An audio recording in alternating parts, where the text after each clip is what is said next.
ಯಾವಾಗ ಧರ್ಮ ಉನ್ನತಿ ಹೊಂದದನೋ ಅದರ ಮೇಲೆ ಹೆಚ್ಚಾಗ್ತದನೋ ಅವಾಗ ಮಾನ್ ಪುರುಷರು ಹುಟ್ಟಿ ಬರ್ತಾರಂತ ಭಗವದ್ಗೀತಾದಾಗ ಬರೆದಿದ್ರು.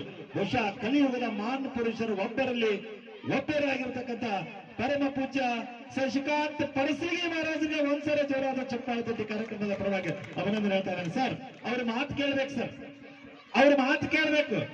ಮಾತ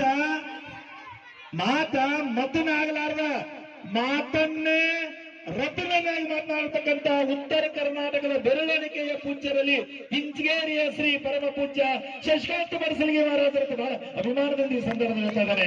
ಅದಲ್ಲದೆ ಬರೇ ಕೈ ಮಾಡಿ ಕರೆದರ ಕರ್ನಾಟಕ ರಾಜ್ಯ ಗೌರವಾನ್ವಿತ ಹಸಿರು ಸೇನೆ ಗೌರವ ಅಧ್ಯಕ್ಷರಾಗಿಯೂ ಕೂಡ ಅವ್ರು ಏನ್ ಮಾಡ್ತಾ ಇದ್ದಾರೆ ಅಂದ್ರೆ ಕೆಲಸ ಮಾಡ್ತಾ ಇದ್ದಾರೆ. ಇದನ್ನೆಲ್ಲ ನೋಡಿಕೊಂಡು ಅಂತಾರಾಷ್ಟ್ರೀಯ ಮಟ್ಟದ ಕಾಯಕ ಯೋಗಿ ಪ್ರಶಸ್ತಿಯನ್ನು ಕೊಟ್ಟು ಗೌರವಿಸಿರ್ತಕ್ಕಂಥ ಇದೇ ನಮ್ಮ ನೆರೆಯ ತಾಲೂಕು ಅಥಣಿ ತಾಲೂಕದ ಮುರುಗೇಂದ್ರ ಶಿವಯೋಗಿಗಳಿಗೆ ಹುಲಿ ಹಂಗ ಶರಣಾಗ್ಯದಲ್ಲ, ಹಂಗ ಇವತ್ತು ಇವರ ಮಾತಿಗೆ ಮರಳಾಗಲಾರದ ವ್ಯಕ್ತಿ, ಶರಣಾಗಲಾರದ ವ್ಯಕ್ತಿ ಈ ಭಾಗದಾಗ ಯಾರು ಇಲ್ಲ ಅಂತ ಬಹಳ ಅಭಿಮಾನದಿಂದ ಈ ಸಂದರ್ಭದಲ್ಲಿ ಹೇಳ್ತಾರೆ. ಅವ್ರ ಮಾತು ನಾನು ಎಲ್ಲರೂ ಕೇಳೋದು ಸರ್. ಮಾತಾ ಏನಪ್ಪಾ ಅಂತ ಕೇಳಿದ್ರೆ ಆ ರತ್ನಾಗಿ ಮಾತಾಡ್ತಕ್ಕಂಥವ್ರು